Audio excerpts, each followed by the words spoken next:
ಶಂತನು ಗಂಗಾದೇವಿಯನ್ನು ವಿವಾಹವಾಗುತ್ತಾನೆ. ಗಂಗೆ ತನ್ನ ಮಗ ಭೀಷ್ಮನಿಗೆ ಜನನ ನೀಡುತ್ತಾಳೆ. ಭೀಷ್ಮನು ತನ್ನ ತಂದೆಗಾಗಿ ಸಿಂಹಾಸನ ಬಿಟ್ಟುಕೊಡುತ್ತಾನೆ. ವ್ಯಾಸರು ನಿಯೋಗ ಸಂಪ್ರದಾಯದಿಂದ ಧೃತರಾಷ್ಟ್ರ, ಪಾಂಡು, ವಿದುರರನ್ನು ಜನಿಸುತ್ತಾರೆ.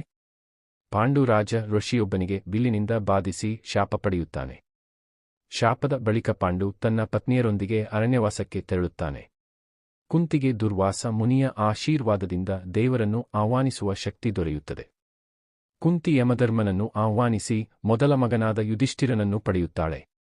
ವಾಯುವಿನ ಆಶೀರ್ವಾದದಿಂದ ಭೀಮ ಜನಿಸುತ್ತಾನೆ. ಇಂದ್ರನ ಆಶೀರ್ವಾದದಿಂದ ಅರ್ಜುನ ಜನಿಸುತ್ತಾನೆ. ಮಾದ್ರಿಗೆ ಅಶ್ವಿನಿ ದೇವರು ದ್ವಿತ್ವ ವೃಂದ ಮಕ್ಕಳನ್ನು ನೀಡುತ್ತಾರೆ.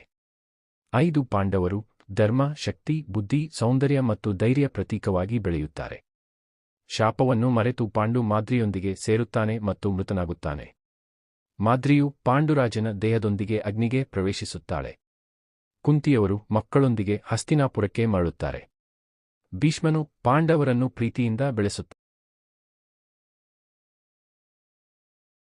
ದ್ರುಪದ ಮಹಾರಾಜನು ಶತ್ರುಗಳಿಗೆ ಪ್ರತೀಕಾರ ಮಾಡಲೆಂದು ಯಜ್ಞ ಮಾಡುತ್ತಾನೆ. ಆ ಯಜ್ಞದ ಬೆಂಕಿಯಿಂದ ಜನ್ಮ ಹೊಂದುತ್ತಾಳೆ ದ್ರೌಪದಿ, ದಿವ್ಯರೂಪಿಣಿ.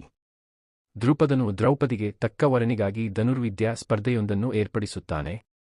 ಹಸ್ತಿನಾಪುರದ ರಾಜರು ಕರ್ಣ, ಶಿಶುಪಾಲ, ಜರಾಸಂಧ ಸೇರಿದಂತೆ ಅನೇಕ ರಾಜರು ಸ್ಪರ್ಧೆಗೆ ಬರುತ್ತಾರೆ.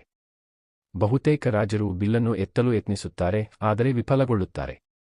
ಕರ್ಣ ಬಿಲ್ಲು ಎತ್ತುತ್ತಾನೆ, ಆದರೆ ದ್ರೌಪದಿ ಸೂತಪುತ್ರನೆಂದು ಅವನನ್ನು ನಿರಾಕರಿಸುತ್ತಾಳೆ. ಅರ್ಜುನನು ಬ್ರಾಹ್ಮಣ ವೇಷದಲ್ಲಿ ಬಂದು ಸ್ಪರ್ಧೆಯಲ್ಲಿ ಭಾಗವಹಿಸುತ್ತಾನೆ.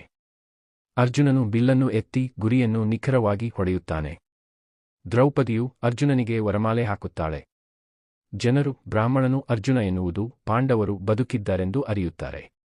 ದ್ರೌಪದಿಯನ್ನು ತವರಿಗೆ ಕರೆದು ಕುಂತಿಯ ಆಜ್ಞೆಯಿಂದ ಅವಳನ್ನು ಎಲ್ಲ ಪಾಂಡವರು ಪತ್ನಿಯಾಗಿ ಸ್ವೀಕರಿಸುತ್ತಾರೆ. ದ್ರುಪದನು ದ್ರೌಪದಿಗೆ ಪಾಂಡವರ ಜೊತೆ ವಿವಾಹ ಮಾಡಿಸುತ್ತಾನೆ. ಶ್ರೀಕೃಷ್ಣನು ಈ ಎಲ್ಲವನ್ನೂ ಧರ್ಮದ ಮಾರ್ಗವೆಂದು ಆಶೀರ್ವದಿಸುತ್ತಾನೆ.